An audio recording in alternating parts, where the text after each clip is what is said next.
Like करिए, subscribe करिए और बेल आइकन को दबाना बिल्कुल मत भूलिएगा, ताकि फौरी तौर पे नोटिफिकेशन आपको मिल जाए जब भी हम एक नया वीडियो रिलीज करें। जय हिंद। मेजर गौरव आर्या जी का चाणक्य फोरम, जो उनकी वेबसाइट है, उसके जो ऐप्स हैं आप डाउनलोड कीजिए और बहुत बढ़िया जियो पॉलिटिक्स के आर्टिकल्स होंगे। इसके साथ साथ मेजर गौरव आर्या जी के साथ बातचीत हम करेंगे पंशीरियों की मूवमेंट के हवाले से कि भारत में क्यों इसको एक बहुत अहम डेवलपमेंट के तौर पर देखा और समझा जा रहा है। सबसे पहले मैं मेजर गौरव आर्या जी से ये जानना चाहता हूँ कि मेजर साहब, हमारे व्यूअर्स को ये बताइए कि तालिबान भारत को जो बार बार एश्योरेंस दे रहे हैं, दोस्ती का पैगाम भेज रहे हैं, इसको आप कैसे देखते हैं? सूरत हाल बड़ी इंटरेस्टिंग है अभी हाल फिलहाल की। और अगर आप देखें कि जिस तरीके से तालिबान ने रीच आउट करा है, ये जो मित्तल साहब जो हैं हमारे एम्बेसडर, उनके साथ जो मीटिंग करी थी हमारे एम्बेसी में हुई थी मीटिंग है, और एक तालिबान की रिक्वेस्ट पे हुई थी। आपने भी सुना होगा, दीपक मित्तल साहब जो एम्बेसडर हैं वहाँ पे। तो तालिबान को एक बात तो समझ में आ गई है कि ये जो पाकिस्तान का गाना गाते थे वहां से तो कुछ मिलना है नहीं।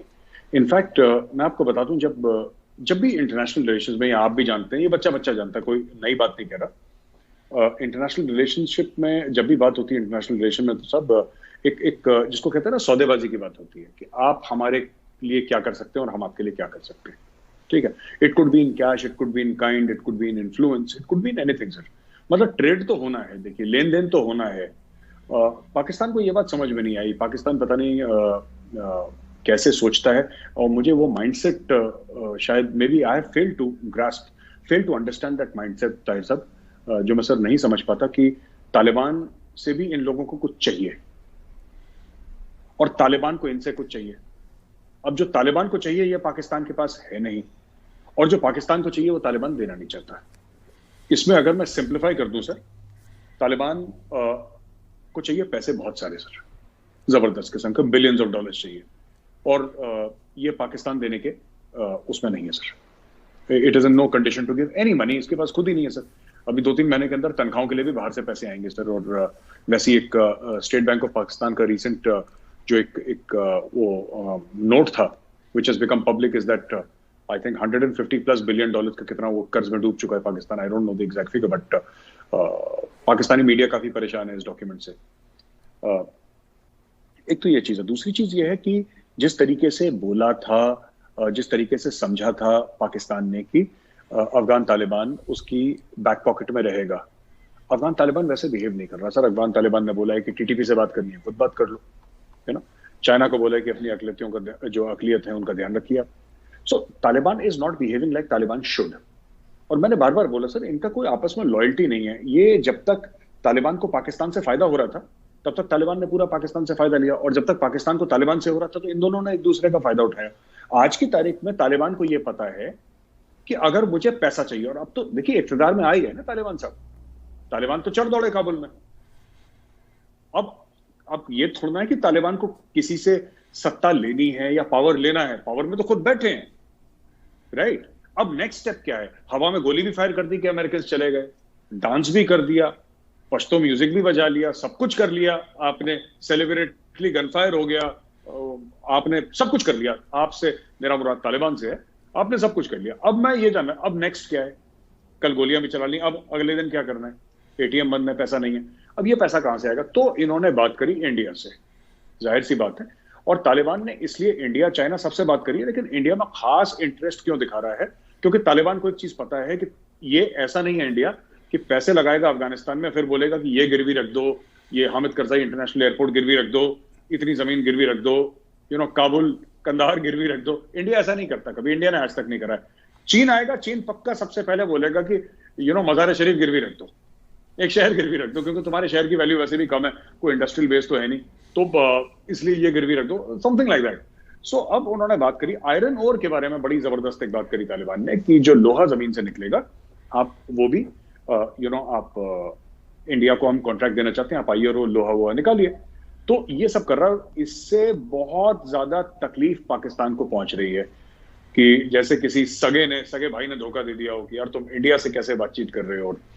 तो तालिबान भी ये पूछ रहा है कि साहब इंडिया से बातचीत नहीं, तो आप पैसे दे दो अगर आपके पास हैं। तो कह रहा पैसे तो नहीं है, लेकिन तुम इंडिया से बात कैसे कर सकते हो। तो ये बड़ी एक कॉमेडी टाइप की चल रही है अभी ताहिर साहब। इट्स वेरी फनी कि मतलब जिस तरीके से तालिबान रीच आउट कर रहा है और पाकिस्तान ऐसे कर रहा है जैसे माशूका धोखा दे देती है ना, they are behaving like that कि मेरी माशूका ने मुझे धोखा दे दिया, किसी और से बात कर रही थी मेरे पीठ पीछे। So it's like that, it's a very funny thing to watch. आप ठीक कह रहे हैं कि जो नेशंस के इंटरेस्ट होते हैं उनका जो पूरे का पूरा रिलाय करना होता है वो रिसोर्सेज पे होता है। अब वैसे भी मेरे साहब आप और मैं जानते हैं कि पश्तूनों की, जब मैं पश्तून कहता हूँ तो वो अफ़गान ही हैं, पश्तूनों की, अफ़गानों की, चलिए ब्रॉडर हम पर्सपेक्टिव में कहते हैं, भारत के साथ एक दोस्ती का मामला बहुत पुराना है। ये कोई नया तो है नहीं, चाहे आप ज़ाहिर शाह की हुकूमत देख लें, चाहे उसके बाद के आप जितनी रजीम्स आती हैं उन सबको देख लीजिए। अब जो तालिबान आए हैं वो बहरहाल उनको अपनी आइडियोलॉजी कम चलानी है और अपनी हुकूमत ज़्यादा चलानी है, चूँकि उन्होंने आइडियोलॉजी चला के देख ली कि उससे हुकूमतें नहीं चला करती मिड 90s में। ठीक है, उनकी एक आइडियोलॉजी जो है जिससे मैं और आप हमेशा डिफ़र करते रहेंगे, लेकिन वो आइडियोलॉजी को इंटरनेशनल अफेयर्स में पीछे रख रहे हैं, यूं ऐसा लगता है। कल को क्या होता है ये हम कुछ कह नहीं सकते। भारत क्या करेगा जब तालिबान बार बार एश्योरेंस दे रहे हैं भारत को? तो भारत की तो रिलेक्टेंस रही है, तालिबान की आइडियोलॉजी की वजह से होनी भी चाहिए थी, लेकिन अब भारत क्या आपको करता नजर आएगा? सर ये बड़ा इंटरेस्टिंग सवाल है और इसका सच मैं जवाब दूं तो तैर साहब मुझे पता नहीं है। I don't know the answer to this question because you know कि भारत क्या करेगा ये तो नहीं पता है, लेकिन भारत को क्या करना चाहिए। मुझे ऐसा लगता है कि India should not trust the Taliban, India should not recognise the Taliban regime, however India should keep on engaging with the Taliban regime. वो फिल इन द ब्लैंक्स जो बचपन में हिंदी में कहते हैं रिक्त स्थान की पूर्ति, एक ग्रामर में व्याकरण में हमें सिखाया जाता है कि फिल इन द ब्लैंक्स सिखाया जाता है। तो तार साहब यही चीज है कि आप अगर अफगानिस्तान में, इंडिया अगर एक मॉरल स्टैंड ले लेता है, इंडिया अगर ये कहता है कि साहब हम नैतिकता पे बात करेंगे, ठीक है, और इंडिया कहता है कि हम तालिबान से बिल्कुल बात ही नहीं करेंगे, हम कोई कनेक्शन नहीं रखेंगे, ठीक है, आप मत रखिए, कोई और रखेगा। आप नहीं रखेंगे, कोई और रखेगा। आप वहां पे कदम नहीं डालेंगे, चीन कदम डालेगा, रूस कदम डालेगा, पाकिस्तान कोशिश करेगा डालने की कदम, और पाकिस्तान की फुटप्रिंट है वहां पे। तो कोई ना कोई जो है, रशिया तो इज अ फ्रेंडली कंट्री और हमारे साथ बहुत जबरदस्त उसके रिलेशन, आज से नहीं, जब से पाकिस्तान बना है तब से हमारे रशिया से बड़े अच्छे रिलेशनशिप रहे हैं। लेकिन चीन वहां पे आएगा और लोग आएंगे वहां पे, अपना जो साम्राज्य वहां पे बनाने की कोशिश करेंगे, तो इंडिया को भी वहां पे कदम तो रखना पड़ेगा। अब वो इन्वेस्टमेंट करके रखना है, अब वो पैसे डाल के रखना है, वहां पे अपने लोग डालने हैं, क्या करना है ये देखना पड़ेगा कि what India needs to do with this. But the fact of the matter is कि मुझे ऐसा लगता है कि India should engage with the Taliban. India is already engaging with the Taliban, वरना हाई कमीशन में क्यों बुलाते हैं स्टैनिकजाई साहब को, अपने sorry I beg your pardon, अपने एम्बेसी में क्यों बुलाते हैं उनको? This is engagement only sir, ये तो एंगेजमेंट ही है एक किस्म से ना, कि आप बुला रहे हैं तालिबान के top brass, he is one of the top 10 people of the Taliban, आप उनको बुला रहे हैं, आप उनसे बातचीत कर रहे हैं, तो जाहिर सी बात है कि इंडिया एंगेज तो कर ही रहा है, और एंगेज करना है without trusting the Taliban. Keep on engaging with the Taliban, आप बातचीत अपनी चालू रखिए। पैसे चाहिए, कोशिश करिए कि अगर आपको लगता है कि अफगान आवाम के भले के लिए वो पैसा है, तो आप पहले भी कर रहे थे। आपने जो पहले काम करा है, आपसे मेरी मुराद भारत है, आपने जो पहले भी काम करा है, आपने पहले काम करजाई सरकार के तुरंत करा। आपने जो रोड बनाई थी, आपने रोड तो अफगानों के लिए बनाई थी, आपने जो लाइब्रेरी बनाई थी अफगानों के लिए बनाई थी, आपने डैम तो अफगानों के लिए बनाया था। तो आज भी वो अफगान तो बदले नहीं है, सत्ता पलट गई है।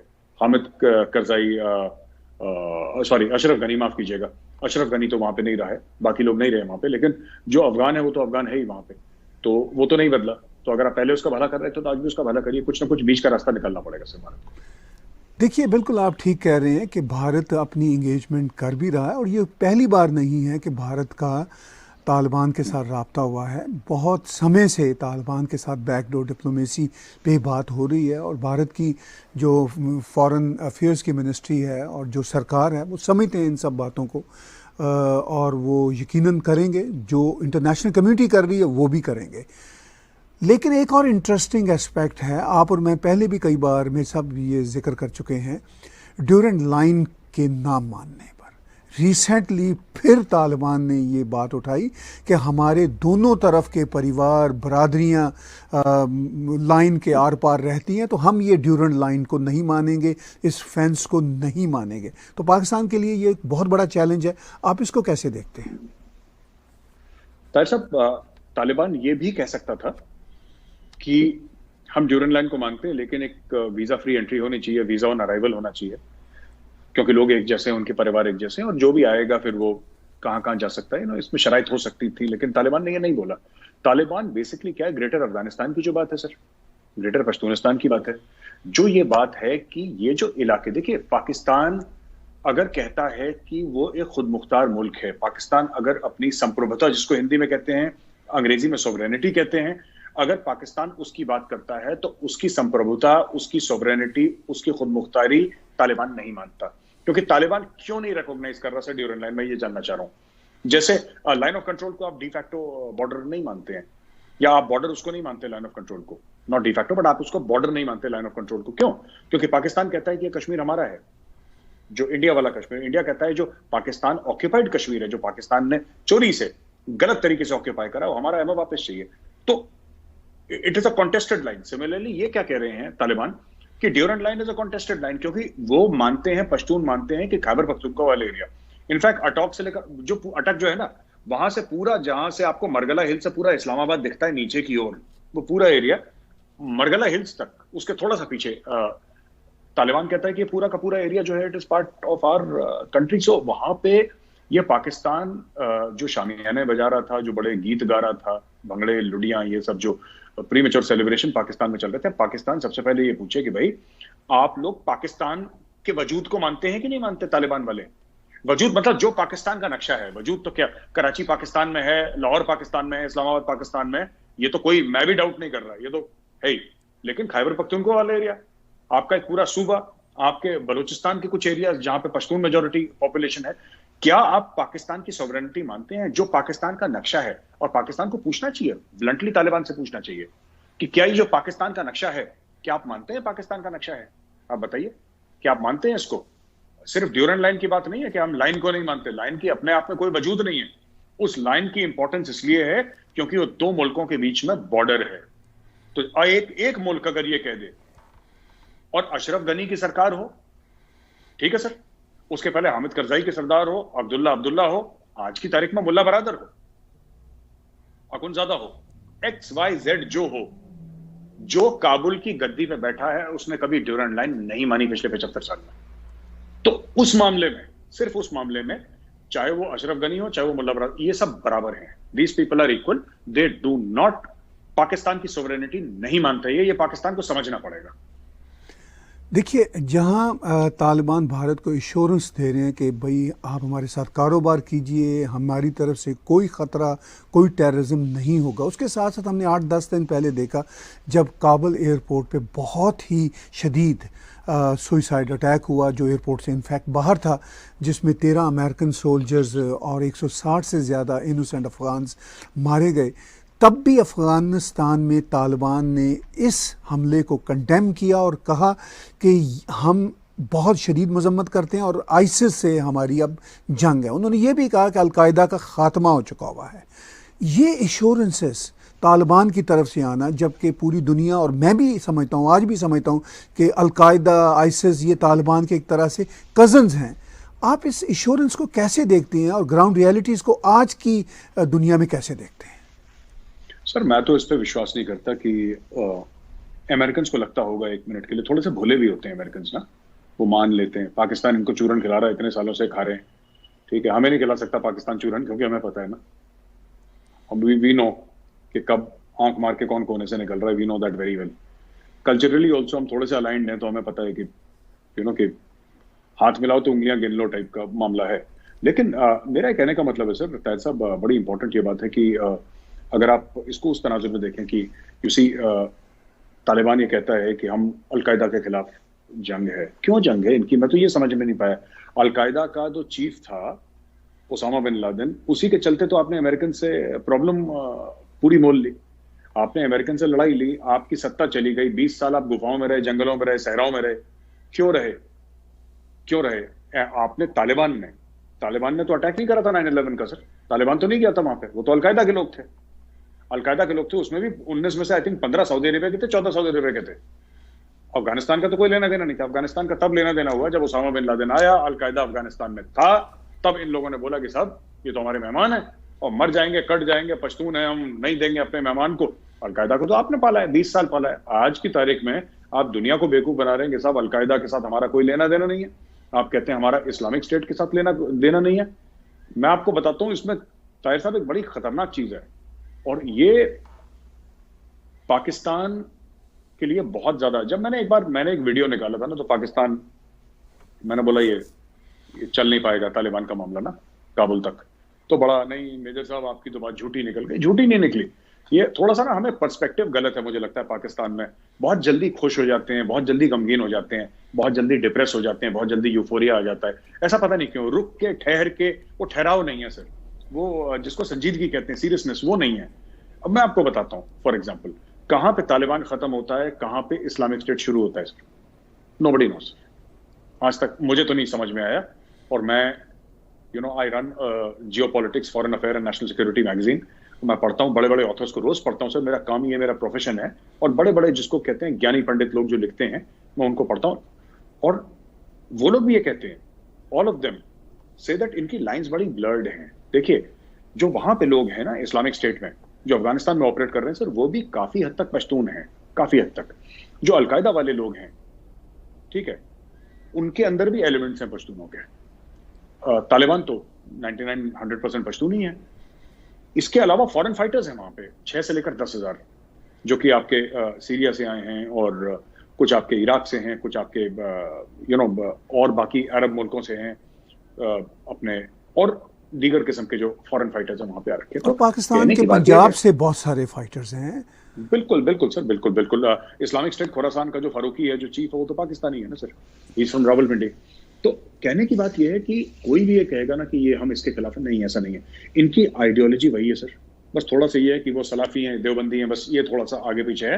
But all of them believe in the supremacy of hardline Islam. They believe in political Islam. ये काफिर है, ये है, इसका गला काटो। इन सब की आइडियोलॉजी एक जैसी है। थोड़ा बहुत फर्क है सर, थोड़ा बहुत फर्क है कि हम नाक को ऐसे पकड़ना चाहते हैं, वो कहता है नाक को ऐसे पकड़ना चाहते हैं, बस इतना सा फर्क है। नाक दोनों ने पकड़नी है। आप कोई भी अलकायदा ले लीजिए, तालिबान ले लीजिए, तहरीक तालिबान पाकिस्तान ले लीजिए, आप इस्लामिक स्टेट खुरासान ले लीजिए, कोई भी हो, they have exactly the same ideology. इनके तरीके अलग हैं, उसकी कारकर्दगी कैसे करनी है, उसको उसको प्लानिंग में, एग्जीक्यूशन में कैसे लाना है, राइट। अब आप किसी इस्लामिक स्टेट वाले से पूछें, क्या तुम्हें शरिया पे भरोसा है, क्या शरिया नाफिज होना चाहिए? बिल्कुल होना चाहिए। कौन सा तालिबान वाला कहेगा कि शरिया नाफिज नहीं होना चाहिए? कौन सा अलकायदा वाला बोलेगा कि शरिया नाफिज नहीं होना चाहिए? या तहरीक तालिबान पाकिस्तान वाला बोलेगा कि शरिया नाफिज नहीं होना चाहिए? इनकी बेसिक आइडियोलॉजी तो सेम है ना सर, बेसिक आइडियोलॉजी सेम है। अब वो इनके बीच में स्ट्रगल है कि किसके पास फाइटर ज्यादा है, किसके पास असला ज्यादा है, डॉलर किसके पास है, किसकी हुकूमत है, इन सब की लड़ाई है। लेकिन बेसिकली तो ये हार्डकोर इस्लामिक टेररिस्ट्स हैं, and there is a sameness in ideology. ठीक कह रहे हैं आप, लेकिन मेरे साहब, हम ये भी देखते हैं कि ये सब हार्डकोर जिहादी टेररिस्ट हैं, लेकिन अब जो आइडियोलॉजी होगी तालिबान की, वो उनको गवर्न नहीं करने देगी। चूँकि जब गवर्नेंस आप इंटरनेशनल रिकग्निशन के साथ करना चाह रहे हैं, तो फिर तो आपको अपनी आइडियोलॉजी छोड़नी पड़ेगी, फिर तो आपको प्रैग्मेटिज्म को ना चाहते हुए भी गले लगाना पड़ेगा। इसीलिए तो वो भारत के एम्बेसडर के साथ भी बैठे हुए हैं, अमेरिकन के साथ भी। जो बाइडन भी कह रहे हैं कि अब तालिबान तो बड़े अच्छे हो गए हैं, सिर्फ आइसिस खराब हैं। चाइना के साथ भी है। चाइना ने जो आज स्टेटमेंट दी है, इस पर ज़रा हमें बताइए। चाइना ने ये कहा है कि आप अपने यहाँ, यानी तालिबान से कहा है कि आप अपने यहाँ एक्सट्रीमिज़म को ख़त्म कीजिए, हम आपका हाथ बटाएंगे। इसमें दोनों बातें हैं, कैसे देखते हैं इन दोनों बातों को आप? देखिए सर, ऐसा है कि दोनों, एक तो चाइना का स्टेटमेंट, नंबर 2 हम डील करेंगे। नंबर 1 सर बात यह है कि आपने बोला ना प्रैग्मेटिक अप्रोच, एक प्रैक्टिकल अप्रोच लेनी चाहिए दुनिया के लिए। अगर आपको दुनिया से मदद चाहिए, आप रिकॉग्निशन चाहते हैं। Fact of the matter is कि एक है तालिबान का ये दोहा वाला मामला, जिसमें 8, 10, 15, 20 लोग 5 स्टार होटल में रहते हैं और जूस पीते हैं। और यूजर वो एक जूस वाली फौज है तालिबान की, जिसने दीन दुनिया देख लिया, जिसको पता है कि भाई हमें डॉलर चाहिए। लेकिन जो तालिबान का जो रैंक एंड फाइल है सर, जो अफगानिस्तान में ही रहे, जो टोरा बोरा की गुफाओं में रहे, जिनको कभी दोहा जाने का मौका नहीं मिला, ठीक है, हो सकता है महीने में एक बार ना आते हो, वो लोगों की बात कर रहा हूं जो तालिबान का कार्डर है। तालिबान का कार्डर ये सब फॉरेन अफेयर्स नहीं समझता सर। कुछ समय के लिए तालिबान कंट्रोल कर सकता है अपने कार्डर को, कि तुम औरतों को मत मारना। उनका सर, उनका आइडिया ऑफ फन क्या है तालिबान का? औरतों को कोड़े मारना is the idea of fun and achievement sir. बच्चे को गोली मार दी, बड़ा मजा आया, देखो आज क्या करा, आज मैंने 3 बच्चों की हत्या कर दी, देखो कितना मजा आया आज weekend. So this is their total idea of fun, of achievement in life, है ना। वो क्या करना चाहते हैं? उन्होंने बोल दिया कि साहब जूते नहीं, वो चप्पलें नहीं पहनेंगी औरतें, क्योंकि उनके पैर दिखते हैं, तो सारी औरतें अब जूते पहनेंगी। तो यू सी, जो आपको लगता है कि जो लोग ये निजाम नाफिज करना चाहते हैं वो दुनिया चला सकते हैं? क्यों आपकी औरत क्या पहन रही है, अगर आपकी नजर उसी पे है, तो then you are not seeing the bigger picture. आप अफगानिस्तान नहीं देख रहे, आप तो वही देख रहे हैं उसने हाथ में क्या पहना, उसने पैर में क्या देख रहा, उसने सर ढका है कि नहीं ढका, हिजाब पहनी है कि नहीं, वो बड़ा टेंट जैसा जो गोल वाला होता है वो पहना कि नहीं पहना, शटल कॉक बुर्का। तो ये सब आप यही देख रहे हैं ना। और उनके जो कार्डर हैं, they are doing that only sir. ये अपने काबुल में प्रेसिडेंशियल पैलेस में बैठ के अच्छी अच्छी बातें करें, डिप्लोमेसी की, दोहा में बैठ के अच्छी अच्छी बातें करें, लेकिन अगर इन्होंने अपने कार्डर को आइसोलेट करा, अगर तालिबान ने अपने कार्डर को आइसोलेट करा मेन इनकी आइडियोलॉजी से, जो प्योर आइडियोलॉजी इनकी मुल्ला उमर की थी, तो सर वो दिन दूर नहीं है जब ये लोग टूट के जाएंगे इस्लामिक स्टेट, ये लोग टूट के जाएंगे अलकायदा। ये लोग कहते हैं ना अलकायदा को खत्म कर लिया, सर 2 महीने लगते हैं अलकायदा को बनाने में, 2 महीने। और दूसरी बात है सर आपकी कि जो आपने जो चाइना से बात बोला, चाइना को डर तो वही है ना अपना, शिंजियांग का ही तो डर है चाइना को, वरना चाइना को क्या फर्क पड़ता sir? What does China care? आप रोज बम मारो, रोज सुसाइड बॉम्बिंग करो अफगानिस्तान में, चाइना की तरफ कुछ मत करके देखना। अगर चाइना को कल आयरन क्लैड गारंटी मिल जाए और चाइना को एक पैसेज मिल जाता है वाखान कॉरिडोर से घूम के आपका ईरान की ओर, चाइना को कोई फर्क नहीं पड़ता सर। चीनियों को कब से ह्यूमन राइट्स के बारे में फर्क पड़ने लगा? पर चाइना को पता है कि अगर एक्सट्रीमिज्म की आग जो कि ऑलरेडी भड़क रही है, और चाइनीज हल्की बात नहीं करते सर, दे डोंट लाइक पाकिस्तानियों जैसे नहीं, जैसे शेख रशीद ने कुछ भी बोल दिया, you know today is Friday, आज छुट्टी है, चलो कुछ बोल देते हैं, ऐसा नहीं है। चाइनीज तो बड़े नाप तोल के बोलते हैं सर। वो चाइनीज जो है सर, कह रहे हैं उसके बारे में, मशहूर है चाइनीज के बारे में कि बात ऐसे करते हैं जैसे कर्ज दे रहे हैं, वो इतने नाप तोल के बात करते हैं। तो चाइनीज ने ये अगर बोला है कि एक्सट्रीमिज्म पे आप कंट्रोल रखें, इसका मतलब चाइनीज को डर है कि इसका ब्लोबैक होगा। और कितना दूर है सर वाखान कॉरिडोर? 300-350 किलोमीटर बस, दैट्स इट। 350 किलोमीटर में सर अफगानिस्तान से लेकर सीधा का सीधा शिंजियांग प्रोविंस है, विगर मुसलमान वहां पे, वो are fighting a war of independence against China. तो चाइना को डर तो लगेगा सर, इसमें कोई गलत बात नहीं है, चाइना का डर वाजिब है। आपने कहा चाइना का डर वाजिब है, दूसरी तरफ हम ये देखते हैं पंशीरी जो हैं वो डटे हुए हैं। हम कमांडर सैफ़ी की वीडियो भी यहाँ पे आपके साथ शेयर करते हैं स्क्रीन पे। तो ये एक ऐसी सिचुएशन है जिसको आप कैसा देख रहे हैं? ख़ासतौर पर भारत में बड़ी उम्मीदें मैं मीडिया के राही देख रहा हूँ कि जैसे नॉर्दर्न अलायंस से बहुत उम्मीदें हैं, वो रेजिस्टेंस कुव्वत होंगी, ख़ुद अफ़गानों को उम्मीद है। तो फ्यूचर उनका आपको कैसे दिखता है? और तालिबान ने आज ही कहा है कि पंशीरी डायलॉग की मेज़ पे आ जाएं, हम उनको माफ़ कर देंगे। तो ये सारी जो कॉम्प्लेक्स सिचुएशन है, आप इसको कैसे देखते हैं? सर पहले तो ये समझना होगा कि पंशीर अकेला क्यों खड़ा है तालिबान के खिलाफ, और तालिबान उसको टेक ओवर क्यों नहीं कर पाया? ऐसा क्या है पंशीर घाटी में? क्या लोग बहुत बहादुर हैं? बिल्कुल है। लोगों में लड़ने का जज्बा है? बिल्कुल है। उनके पास हथियार हैं, ट्रेनिंग है? बिल्कुल है। लेकिन कारण वो नहीं है सर, कारण मिक्स एंड मैच है इन सब चीजों का। और असली चीज है टेरेन, वहां की जो जमीन है, ले ऑफ द लैंड है जो पंशीर घाटी का, वो इस तरीके से है कि अंदर आने की और बाहर जाने की वहां से रास्ते बहुत लिमिटेड है सर। और इंसान या इंसान का बच्चा और रास्तों से नहीं जा सकता। वो वैली है सर, घाटी है, इट्स लाइक अ बोल सर, एक बोल जैसे है वो नीचे पंशीर घाटी। अब इसमें इशू ये है कि आप जाएंगे कैसे? अगर आपको फतेह करना है पंशीर, आपसे मुराद तालिबान को अगर फतेह करना है पंशीर, तो पंशीर के अंदर जाना पड़ेगा। अंदर जाने के रास्ते एक ही दो हैं, एक दो रास्ते के अंदर वो बड़े सकरे पतले रास्ते हैं। आप उन रास्तों पे अगर वेपन लगा दें तो सर कुछ लोग, 10-15 लोग 2-3 हजार लोगों को रोक सकते हैं सर। और यही इन्होंने ये आज की तारीख नहीं, इन्होंने रशिया के डिविजन्स, रशिया के पास तो तालिबान से ज्यादा 100 गुना ज्यादा हथियार थे और 100 गुना ज्यादा फाइटर्स थे सर उनके। इन्होंने रशिया के डिविजन्स रोक रखे हैं पंशीर वालों ने, क्योंकि उनका ले ऑफ द लैंड ऐसा है। दूसरी एक और चीज है सर कि जो जज्बा है ना लड़ने का, ये बड़ा इंपॉर्टेंट है। अब तालिबान का पेट भरा हुआ, तालिबान पहुंच गए काबुल में, राइट? तालिबान में अब वो जुनून नहीं रहा, क्योंकि अच्छा तालिबान ने लड़ाई भी नहीं लड़ी।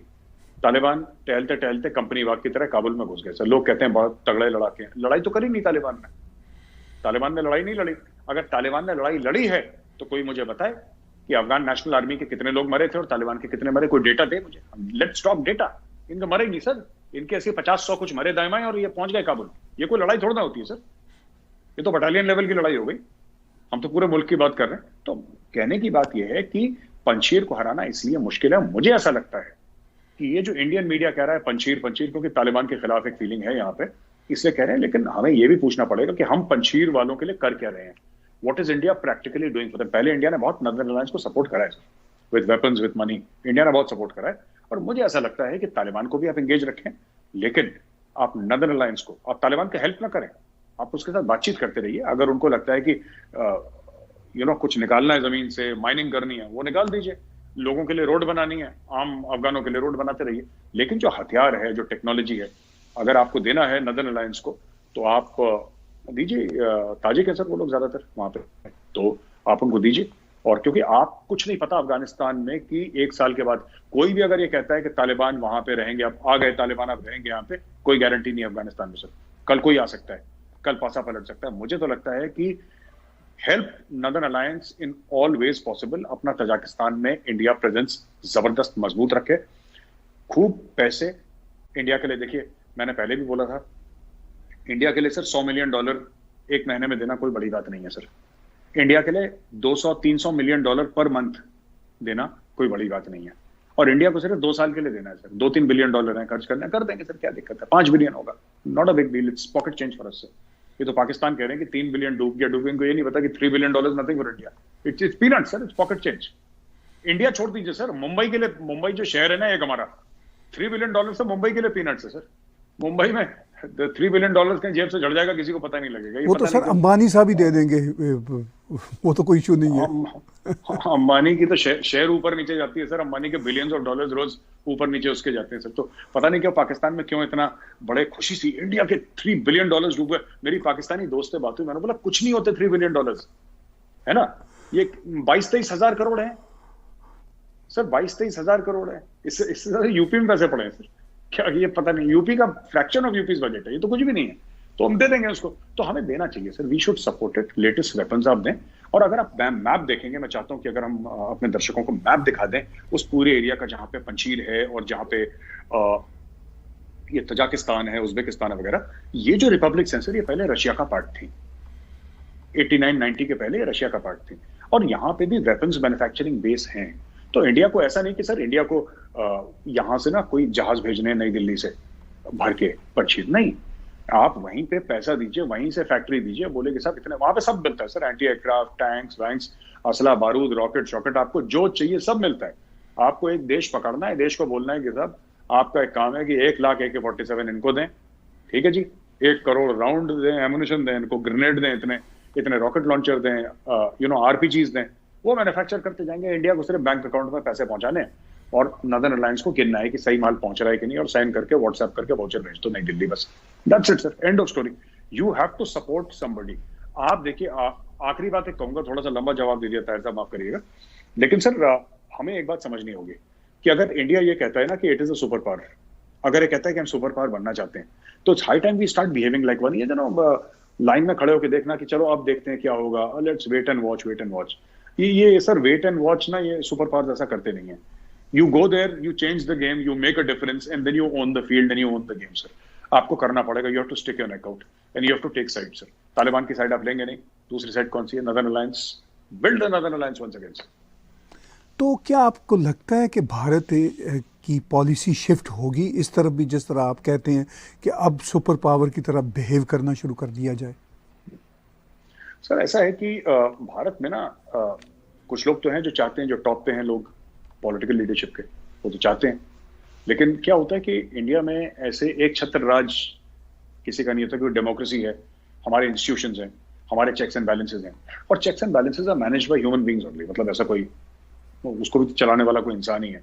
तो यहाँ पे काफी लोग हैं सर जो because of years and years of decades of always being very tentative, मैं डर वर्ड यूज नहीं करूंगा, लेकिन कि बैलेंस करके चलो थोड़ा बहुत ऐसे करो, बैलेंस से होता नहीं है सर। एक कहावत है, मैं अक्सर बोलता हूँ सर, कहावत नहीं है, मतलब इट्स हमारे रिलीजियस टेक्स्ट का हिस्सा है कि भय बिन होए ना प्रीत। आपने पता नहीं सुना है कि नहीं सुना सर, बिल्कुल भाई बहन सुना। हो ना Preet sir, there is no friendship without fear sir. Yes, डर के बिना सर दोस्ती नहीं होती, आपको भय डालना पड़ेगा और फिर आप तालिबान से दोस्ती करिए, as long as the Taliban is afraid of you. And afraid does not mean कि आप तालिबान पर अटैक कर देंगे, नहीं। तालिबान को यह डर होना चाहिए कि नहीं, इंडिया से इन्वेस्टमेंट नहीं आएगी। तालिबान को यह डर होना चाहिए कि अगर इंडिया से इन्वेस्टमेंट लानी है तो आपको ये 4 चीजें, सिर्फ ये नहीं कि हम आपको कुछ नहीं करेंगे, आप चिंता मत करिए, तुम तो वैसे भी कुछ हमारा क्या कर लोगे। तालिबान क्या कर लेगा इंडिया का? अगर उसको कश्मीर में आना है तो पाकिस्तान के थ्रू आना पड़ेगा सर, और अगर कश्मीर में आना चाहता है तो स्वागत है, आ जाओ, हमें भी थोड़ा मौका मिले मेहमान नवाजी का, आ जाओ कश्मीर में अगर तुम्हें इतना शौक है तो। बात नहीं है, बात यह है कि अगर हम कुछ कर रहे हैं तो इसमें हमारा फायदा क्या है। Do we get a foothold in Afghanistan? हमें पैसे नहीं चाहिए, पैसे हमारे पास बहुत हैं, हमें तालिबान से पैसे नहीं चाहिए, लेकिन do we get a foothold in Afghanistan? Can that foothold be used against Pakistan? क्या हम पाकिस्तान के वेस्टर्न बॉर्डर्स को एक्टिवेट रख सकते हैं? क्योंकि देखिए सर, हमारा ईस्टर्न साइड यानी कि पूरा इंटरनेशनल बॉर्डर और लाइन ऑफ कंट्रोल तभी शांत रहेगा। ये सर मैं अपनी बात कह रहा हूँ, मतलब please feel free to disagree and people will disagree sir, लेकिन बात ये होती है कि कहीं ना कहीं सर, कहते हैं फौज में कहावत है सर, इंडियन आर्मी में हंसी मजाक में कहते हैं कि there will always be tension sir, whether you are giving tension और taking tension, that is up to you. Tension तो रहेगा। तो अब बात यह है कि प्रेशर रहेगा सर, प्रेशर आपको अपने वेस्टर्न साइड में करना है, आपको ईस्टर्न साइड में करना है, आपके ऊपर है। आप जितना वेस्टर्न साइड पे, जितना ड्यूरेंट लाइन पे स्ट्रेस करेंगे, जितना वहां पे पाकिस्तान के ऊपर ड्यूरेंट लाइन पे प्रेशर आएगा जबरदस्त किस्म का, उतना हिंदुस्तान में शांति होगी। जिस दिन पाकिस्तान में शांति हो गई, उस दिन हिंदुस्तान में अशांति हो जाएगी। There will be violence inside India. ये इतिहास बताता है, मैं नहीं कह रहा सर, ये इतिहास बताता है। इसलिए इंडिया के मफाद में यही है, इंडिया के फायदे में यही है कि ड्यूरेंट लाइन पे लगातार प्रेशर हो। इसके लिए आपको 5, 10, 15, 20, 25 बिलियन डॉलर अफगानिस्तान में डालने पड़े, आपको जो डालना पड़े, राइट। आप ये समझिए कि आपने रॉकेट खरीद लिया, आप ये समझ लिया आपने और राफेल खरीद लिए, आपने कुछ और कर लिया, क्योंकि this is equally important sir. Pressure on Pakistan western front, consistent, continuous, 24/7/365 pressure sir. लेकिन मेरे साहब, अगर भारत की तरफ से ऐसी एफर्ट्स ना भी की जाएं तो मुझे तो ऐसा दिखता है कि वो प्रेशर वैसे ही रहेगा, चाहे वो तालिबान हो, चाहे कोई भी सरकार हो। सर बिल्कुल आपकी बात ठीक है कि वो प्रेशर रहेगा वहां पे, लेकिन वो प्रेशर कौन कंट्रोल कर रहा है सर? वो जो दर्जे हरारत है वो कंट्रोल कौन कर रहा है? India should control that pressure sir. अगर हम चाहें प्रेशर, जब हम चाहें सर, वो प्रेशर ज्यादा हो, प्रेशर कम हो। पैसे किस चीज के हैं सर? हम पैसे किस चीज के देंगे? अगर हम अफगानिस्तान में बिलियंस ऑफ डॉलर्स डालेंगे तो किस चीज के पैसे देंगे? हम इस चीज के लिए, देखिए सर, जो गाड़ी खरीदता है ना सर, वो डिसाइड करता है कि ड्राइविंग सीट पे कौन बैठेगा, वो खुद बैठेगा, उसका ड्राइवर बैठेगा, राइट। तो तालिबान को भी ये समझना पड़ेगा कि पाकिस्तान, ठीक है, पाकिस्तान से उसको राहदारी मिल सकती है, लेकिन अगर तालिबान के अच्छे रिलेशन ईरान के साथ हो जाते हैं, फॉर एग्जांपल, वो शिया सुन्नी का मसला 2 मिनट के लिए अलग रख दें आप, अगर तालिबान के अच्छे रिलेशनशिप ईरान के साथ हो जाते हैं, उनको पाकिस्तान की जरूरत है ही नहीं sir. Why do they need? They can reach China through the Wakhan corridor and they can reach India through Iran sir. हमारा पोर्ट है वहां, उनको पाकिस्तान की जरूरत क्यों है? Why does the Taliban need Pakistan at all? Sir जो हमने अपना पोर्ट बनाया है ईरान में, वो काय के लिए बनाया है? किस दिन के लिए चावार बनाए सर? बिलियंस ऑफ डॉलर्स डाले हैं, इस दिन के लिए बनाए, इस दिन काम आएगा। तो ये हमें देखना है कि तालिबान चल किस सिमत में, मतलब क्या ना, उसका किबला अगर दुरुस्त नहीं है तो ठीक करे। और अगर हम पैसे डालते हैं अफगानिस्तान में, अगर हम मोटे पैसे डालते हैं, अगर हम बिलियंस ऑफ डॉलर्स डालते हैं, तो we need to be able to not just have a footprint in Afghanistan but also control the pressure on the Durand line sir. वो एक्सीलेटर पे पैर फिर हमारा होगा। अगर वीडियो पसंद आया है तो लाइक का बटन जरूर दबाएं। Thank you.